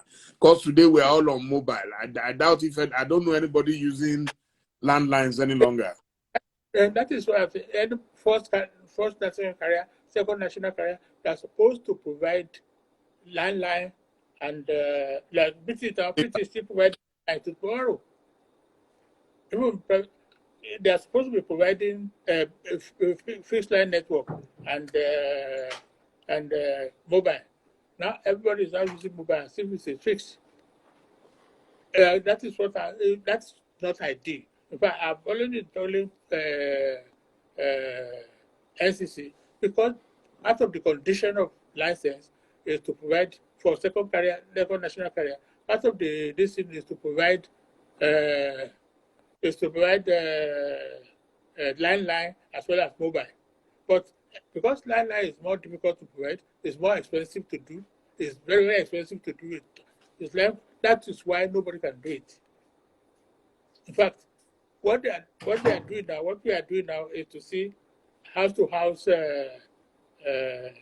fiber optic, which can be used eventually for all services put together: television, telephone, everything in one bundle. Who is doing that now? That is what people are. That's what we are applying now in the next level of communication. Okay, in Lagos or across Nigeria? If possible, not Nigeria. It doesn't. It could be happen. For instance, a lot of people are digging. You go across the road, you see people digging this thing, laying fiber optic. But Nigeria, because the cable, I remember one time they cut our cables, carried to one factory in Ibadan, and where they make fake jewelry something. Earrings. I have to say, we were able to find it. Some foreigners, they dig the ground, remove the cable, in fact, under a bridge. Oh, sorry. Yes, they took Like to go. light. Yes. It's obvious. Oh, I don't know what they call them now. Yeah.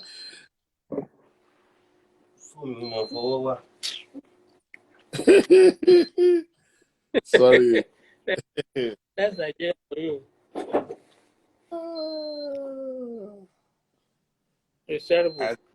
One of the questions we have to address later is there any hope that this time will change? Because we all know the reasons for our problems, but nobody is willing to make the necessary sacrifice. Once they put you in government, all the criticisms evaporate. We all criticize before we get to government, but once we get in there, that is the problem. People are not interested in it's the sacrifice. Well, there is nobody else our problem. Everybody knows our problem. Yes. We know the problem, we know the solution, but nobody is going to do it. Wow. Anyway, so maybe we should leave NITEL for now. And so when the private companies came, I remember you went to work for Multilinks. Multilinks was the best network in Lagos. And I'm not saying it because you were involved. Anybody for so many years who wanted good service in telecoms will go and buy Multilinks. So how did you join Multilinks, and who were the people behind Multilinks at that time? When I retired, the first person I came to my house, he came to me at home. It was Lavedi. Lavedi was the financier of Starcom. He said he's interested in communication, I should come and help. So I started with him, got him license, got him frequency, got him all the initial requirements. So, but they said, look, I wasn't very sure whether to go on it or not. How do I cope with this thing? I'm a factory somebody. He has flour mills all over the world. He has many other things, fishing. I said, look, as far as if you don't want to, because at the same time, people behind Multilinks were attracting me at the same time. Oh, okay. So Starcoms was your first port of call. Yes, Starcom was the first one. And after setting it up, I left, joined Multilinks. Multilinks is owned by an Indian friend. An Indian friend, okay. Yes. Okay. So it was financed by him. So when we chose at that time was CDMA. Well, CDMA was okay. It was developed by one company in America, Qualcomm. They're in California, San Diego. This company is very small, but they are very, very technically equipped. But they developed this thing, shared the license to other people to manufacture. Now, we found that there is no way we can get what we want from. So we went to one of their licensees. The equipment is good. It's good. It's very, very super solid. But then, at that time, all the GSM were trying to kill the equipment. They were trying to kill the development. In fact, that small company was bought over by Ericsson of Stockholm, of Sweden. They bought the company over. Now, because they bought it over now, they cannot develop the technology more than, because that technology was used by American American armed forces before. The military. So, the military. So because of the security, it can be easily cloned like any other equipment. So that was how we got into this equipment. But because we couldn't, you can see that most of the things that JSM are doing now, they weren't able to. We cannot use it for. You can't use it for this set of setup. You can't use it for digital calling. You can't use. You can't even use. What do you call it? WhatsApp. All those features are not available there because they couldn't develop it. Because of the And CDMA technology. that was how CDMA died. In fact, the first CDMA that was under test was I was in India with Nasiru to see the installation or the experience of CDMA that time. That is Wow. So multi-links, was that where I think Chief BC Omidora was part of multi-links? Yeah, that's true. That's correct. Yes, I remember. Okay. So now it's dead completely, or it's been bought over by someone else? It was first of all sold to South Africa. This Telecom South Africa. They bought it, and it was a pity that those people are now. I couldn't believe that they are worse than Nigerians when it comes to the other thing. Wow. Because I thought the best thing they would have done was, since you started it, they would have allowed you to continue. But they wanted you out by all means. They brought everybody in, and they were using the place to do some other business. Wow. That's what they were using it for, something else. Yeah. As if they used to make money. I don't believe that African countries can do that. Imagine when they they just didn't see anybody using small car. Everybody has to use Jeep. All the South Africa has to use Jeep. Big Jeep. Land Cruiser. Money, they were already spending it. Yes. And they don't want to live. They got apartments in Lekki here. They don't want to live in Banana Island. All of them moved to Banana Island, and they paid for Lekki, and nobody was living there. So the way they managed their network, it was terrible. It was terrible. And then they have formed a company, an operating company, to be running multi-links. That operating company was registered somewhere in whether Israel or somewhere. And all they have to do is that you pay 9% of your gross turnover every year to that company. And they signed agreement for 10 years or so for that this thing. And that company has not a single staff. The job is done by the staff that are working in multi-link. So all the money they are making, they are paid to this person. Until they can't even maintain themselves anymore. One day everybody just left. Now they start hiring towers from tower people, Helios and so on.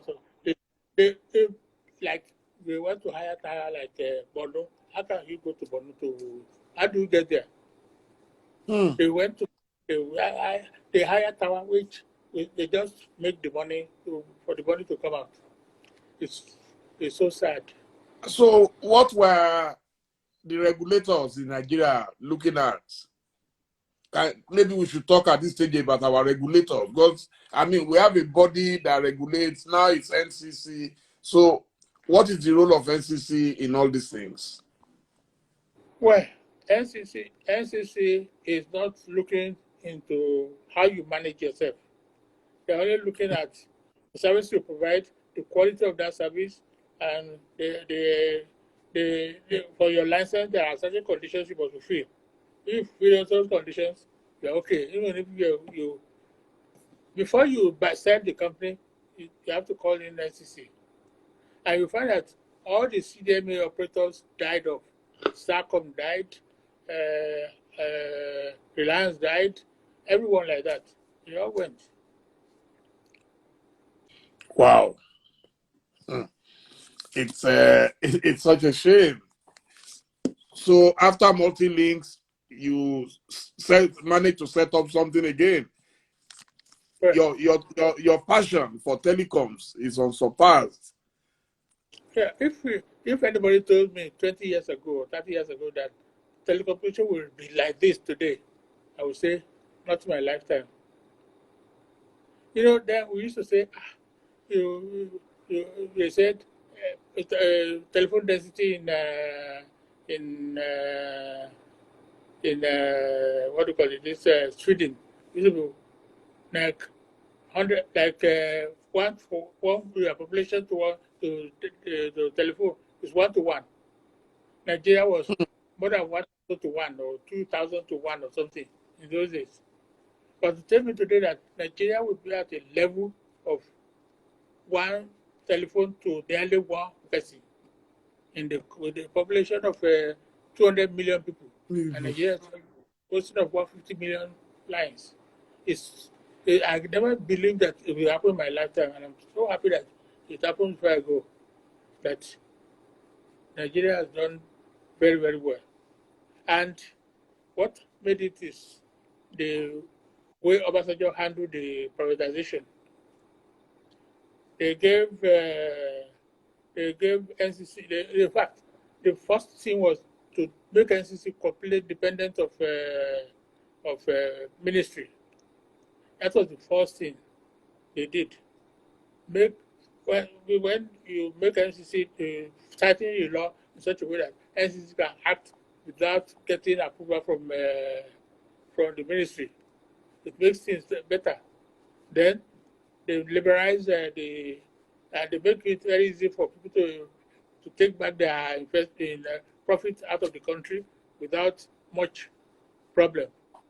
It gave him encouragement to private investors to come and spend their money here. Wow.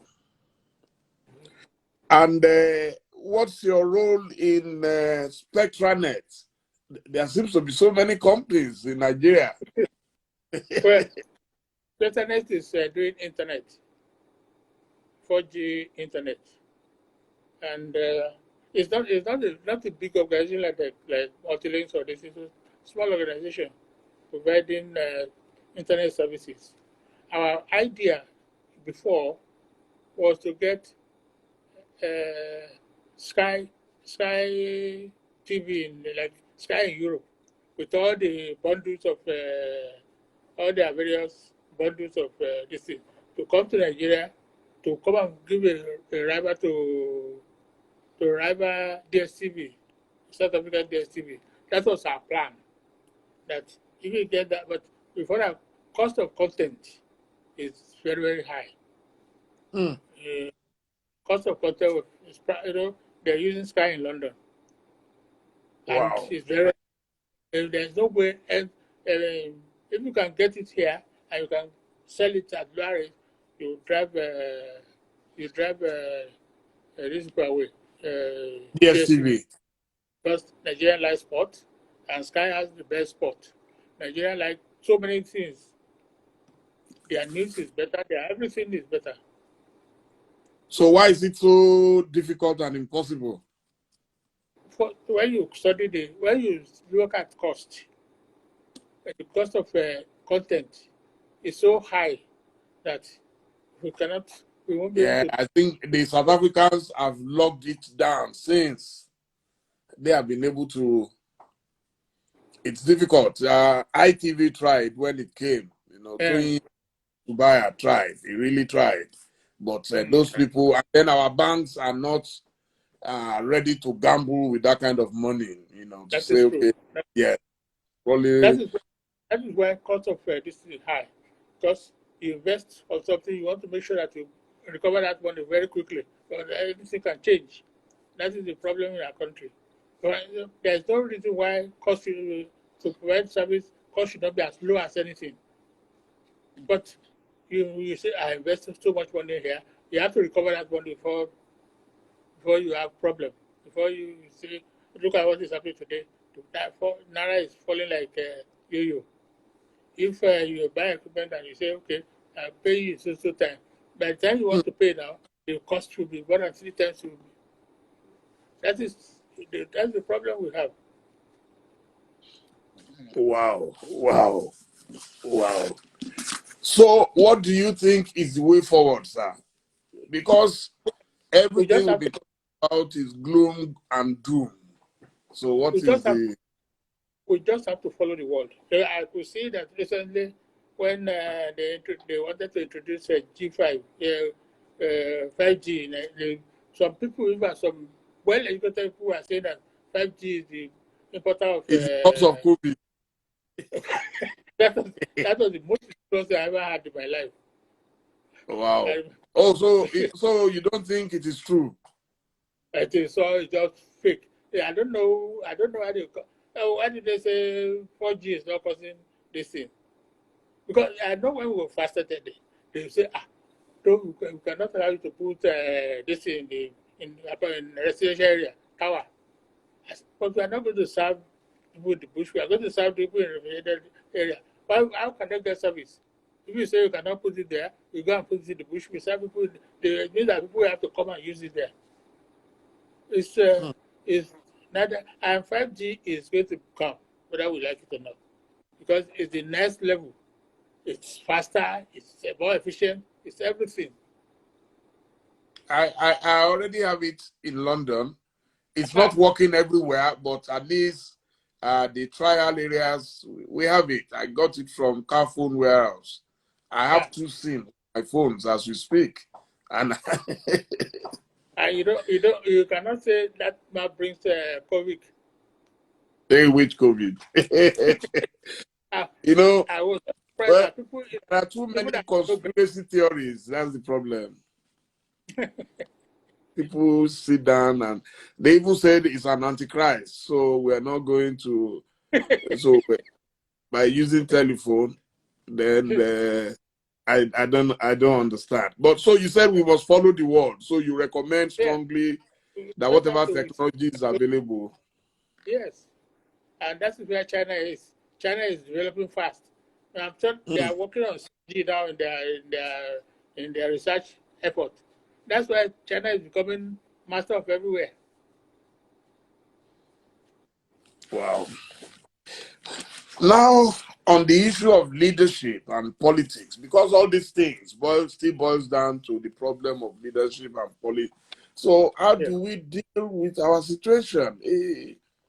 For me, it's reached a stage where I'm almost totally, completely tired.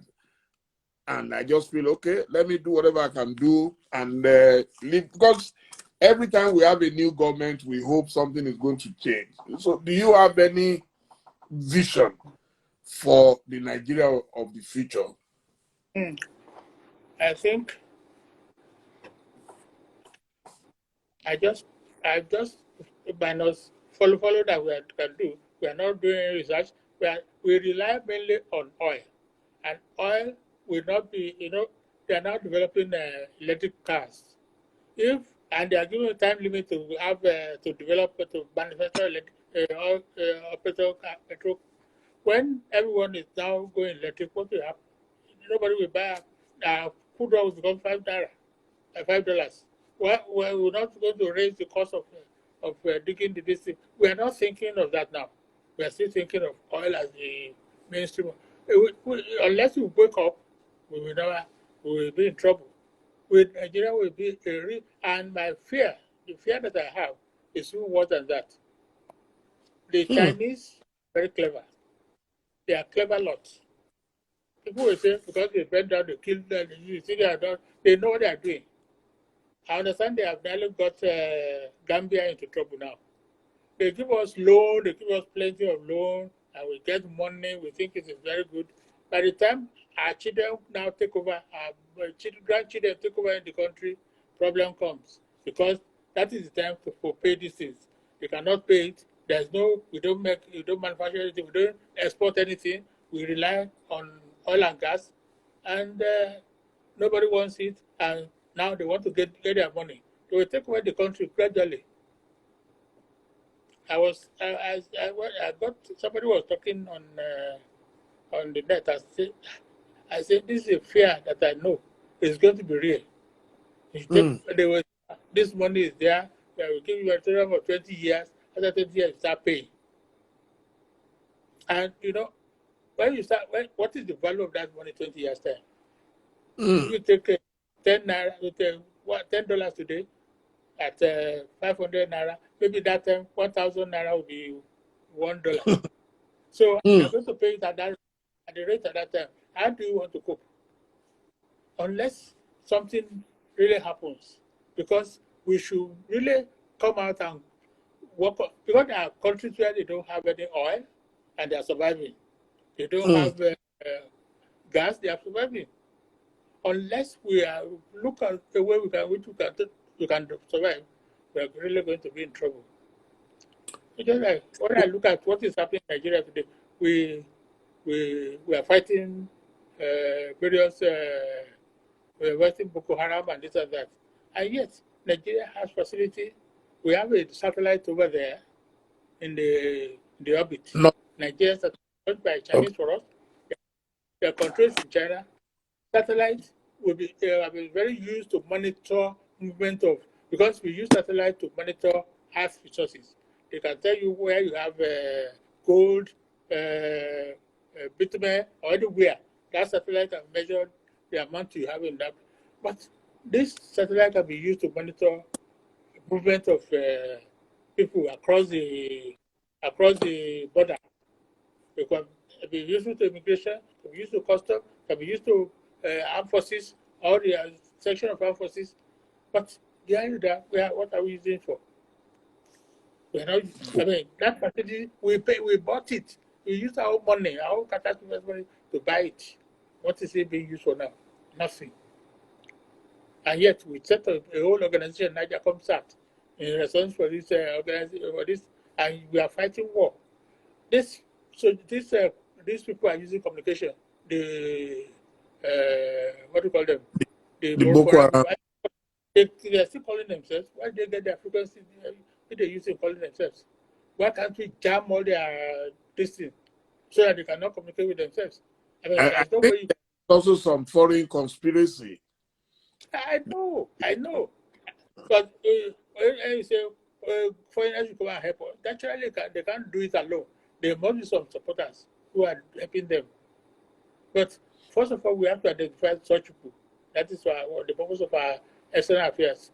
They should be able to identify those who are really sympathetic to these people. It's unfortunate. So do you agree, sir? Yes, sir. Do you agree with those who say the future of Nigeria for now, at least for now, lies in the hands of the private sector? That in fact, the only saving grace we have right now is the private sector. They are not perfect, but at least they will do things according to some standards. My experience has shown me that is the correct thing. That is the truth. Because you can take decision without, if I want to buy something, I don't have to go and call no bureaucracy. Bureaucracy. In fact, that's one of the advantages we had when we were in net. I remember when we were talking about PNT, we wanted equipment where they can use to convert facility to make IDD calls in a place like Port Harcourt, which is very high density area for communication. And the IDD told us it's going to cost us 600,000 naira. I just said that, okay, order it, I will go and tell my order. We're going to do it because we know that will give us, because everybody that wants IDD does this, you have to deposit certain money. That money they deposit is more than what we are going to pay for it. So, that's a decision which cannot be taken by anybody in government. Otherwise, you'll be in trouble. You didn't follow that protocol. You didn't follow this one. But if you know that this thing is going to help you in achieving what you want, no problem. That's why I say that is, in fact, we have it. We have it. That's why they say everything should be privatized. Private road, private everything. You want to privatize everything in the country. It's the best way to go. But you want to privatize where they want it to go. You want to have some control. That is one. That is one of the problems here. Yeah, because practically all the estates in Nigeria now, because of competition, if you don't build your own roads, you don't build your own electricity, build your own water system, sewage system, nobody's going to buy. I'll give you an example. Siemens said we use a lot of cable in Nigeria, telecommunication cable. They want to come and build cable in Nigeria. Now they said they should go and build it in Kano.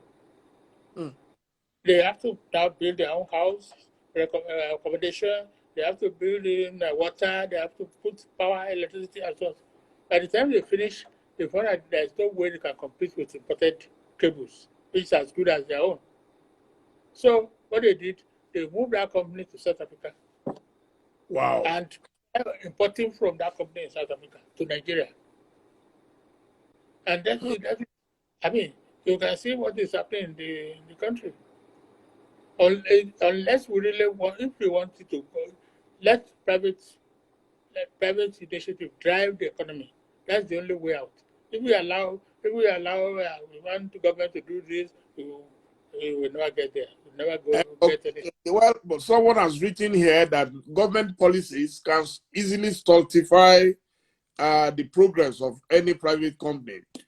A local government chairman can come. I mean, there was a situation in one of the states in the last 2 weeks. I had to intervene. This is one of our biggest companies, you know, they've been in operation for, and then suddenly some contractors came and they dug hole in front of the factory. Now this is a manufacturing company and there is no timeline to when they are going to fill up the place. They are not even ready. They just dig up the holes and nobody can drive in, nobody can drive out. You can, and I had to intervene, call some people in government that, look, for God's sake, how do you expect these people to survive if you dig holes in front of their factories and they can't go in, they can't come out? They are forgetting the fact that if you can solve that problem, you are going to solve other people's problem. Those people that are doing something there will solve another problem somewhere. It's a chain. If you break the chain because of one thing, then you have created a big problem to the whole network. Who have we offended in Nigeria? Is it a spiritual problem or what is it? Because we talk a lot. We talk more than we keep talking, and we're not doers. We don't do much. Yes, it's a pity. It's a pity.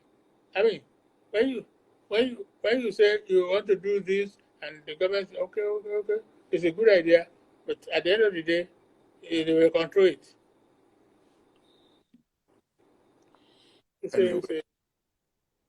What would you say has been your biggest regret in Nigeria? Because at your age, I'm sure you must have a lot of frustrations about our country. When you see how things are going, when you see how things are moving in the country, if I go to London today, I come down, from the airport, they look as though they just constructed the road yesterday. It has been like that since 1963 that we're going to London. There's no year from 1963 down that I've not been there one time or the other. And you just find that everything is well. But we go there, a lot of people go there, they come back here, it's something else. I understand that if you go to Ghana now, the airport is so beautiful. They said Ghana airport is so beautiful that it's just like we are nowhere. No, that's why I said maybe it's a spiritual problem because I live partly in Ghana, and the last president before the current one, John Mahama, within 3.5 years, they had problems of electricity, major problem. And within 2 years, he told them he will fix it, but they will have to pay the correct tariffs. And he was able to inject about 824 megawatts into their national grid within 18 months. Yes. He was able to build that airport within his first term. You know, at least substantially, about 75–80% of it was ready by the time he left. He injected over 1,000 new hospital beds into world-class hospitals in Ghana. And he did also, it shows that it can be done.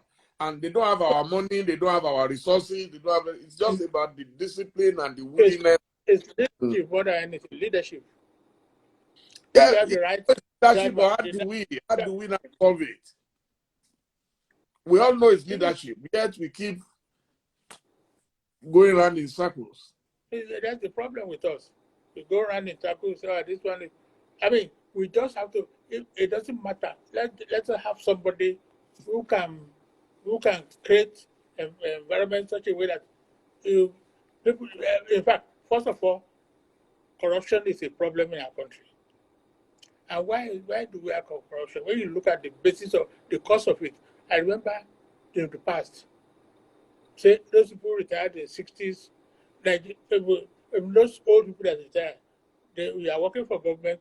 You know that when you spend 25 years, you have to go out. First, you have to get a house. You make sure you get a house.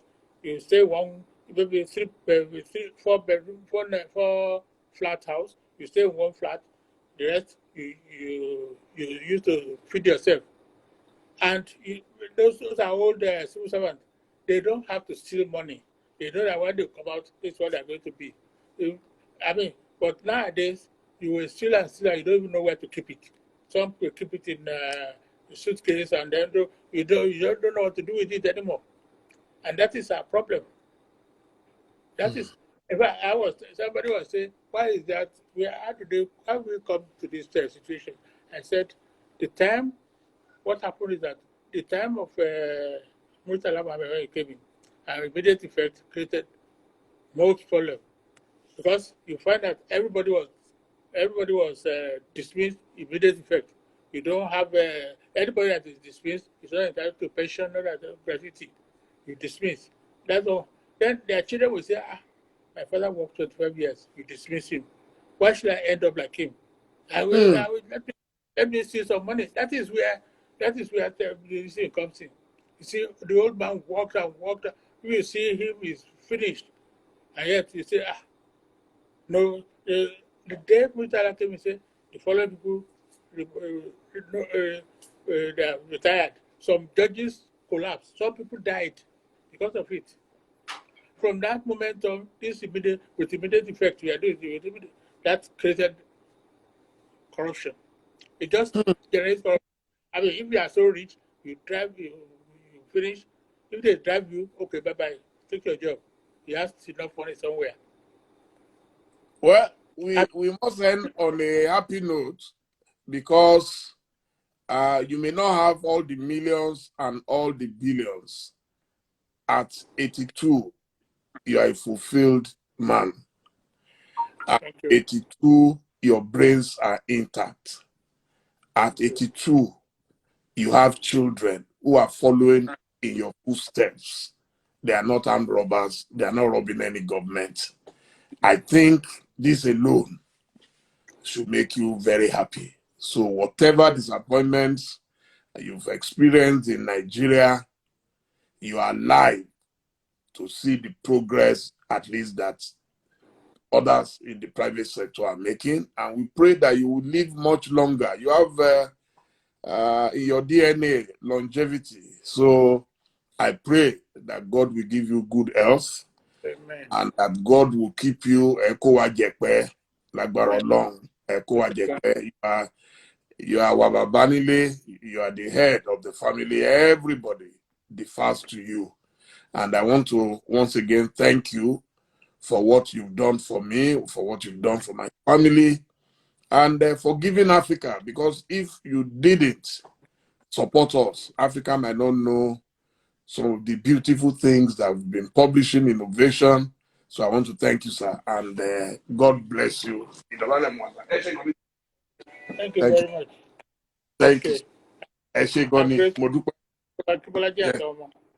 Well, I go. Mo sure pé ọ̀nà a máa wò ní láti inú sitting room. So we are playing. Okay, we are playing Good Women, then we'll play Obey after. Okay. Okay. Thank you.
Wow, that has been a fantastic interview.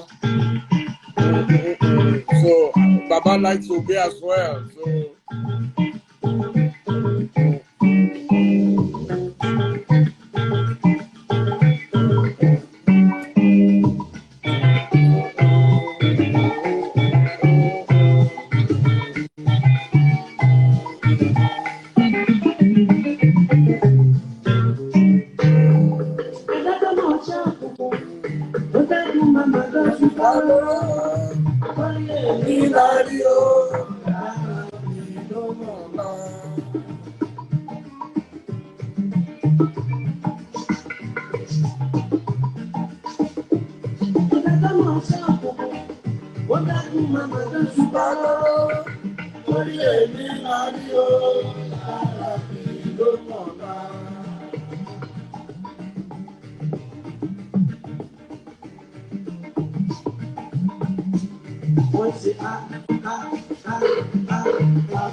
Pastor Fredo.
Ẹ jẹ́ kí n jẹ́ kẹ́ lọ sí mi sà.